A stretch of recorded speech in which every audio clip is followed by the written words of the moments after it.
Hi, it's Andy. It's Wednesday morning, and it's going to be an exciting day here. Right now, I'm in New Brunswick, and that's the Atlantic Ocean between me and Quebec. So there's two different time zones here. In about 10 minutes, I'm going to be back in the Eastern time zone. Right now, I'm in Atlantic, and with the clocks changing, this weekend is just a bit of practice that I'm going through on a daily basis. Anyway, tonight is the officials update for the Outaouais Ski Zone. And it's normally called an all-hands meeting, but now I notice that when it's combined with Alpine Ontario, it's called the officials update in Ontario, and apparently locally we're having a breakout meeting on the zone. Now, there's two different things between an all-hands meeting. All-hands meeting started over 20 years ago, and it was really, if you wanted to be a course setter, a referee, a chief of race, a technical delegate, or a chief of course in the Outaouais region, and that includes the National Capital Division clubs of Calabogie and Camp Fortune, you needed to attend the all-hands meeting, where the prime focus was not a rule change. Of course, we had rule changes each year that we had to talk about, but it was more the application of those rules to make sure that we had a common view on how to solve problems in the region and come to common solutions, so that we're protecting athletes' rights is what it comes down to. We wanted to make sure that when an athlete went to a race, they were going to get the same answer at the same place. So to focus on that, I carry around the ICR. I got a couple of things in here. I've got money for a protest, but I've also got 10 rules for the technical delegate, and that's in the memorandum for the technical delegates on the FIS website. Hey, I came by the fellows were striking over when I was going to the Canadian Tire store, and when they saw the dye on my gloves, they tried to persuade me that the International Dye Brotherhood was affiliated with their union. I said, look, I'm the national chairman, and I'm the chairman Smurf, so no, we're not affiliated. But hey, so the objective always is to, like when we do case studies, we're doing case studies and we're talking with the experienced people in our region, leading the discussion to come to some of the choices that you might have. But we direct the conclusion. So it's like a survey. 19 times out of 20 with different people, you're going to come to the same conclusion.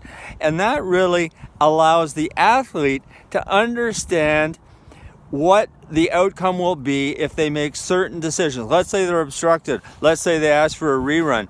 In this case study tonight, we've got a case study where an athlete leaves just a bit early outside of the 10-second window that they have for a speed event. It's a fixed interval start. And in 2011, we spent a lot of time on this case study in the all hands meeting, and it's all documented. You just follow the link that's attached to this and you'll see what the outcome should be. It'll be really interesting to see if the discussion tonight leads to the same conclusion, or if there is a directed verdict that comes out of our meeting tonight, because there really needs to be. We've got 2 new cohorts of parents coming in for racing. We didn't have any racing last year. So it's really important, in my mind, that we focus on race quality and ensure that everybody that will be attending at races is able to guide the newer folks and the folks that were relatively new before, that just don't have the race experiences that the rest of the folks do, or some of us have. I mean, I go to a lot of races. In 2019, the last year of racing, I was at probably 65 days of racing, and that's way many more races than just 65 days. So male and female, so on. So anyway, I'll be really interested. But hey, pay attention to this, and remember that what we're after where the rule book is not just the application of rules. It's how we enforce athletes' rights.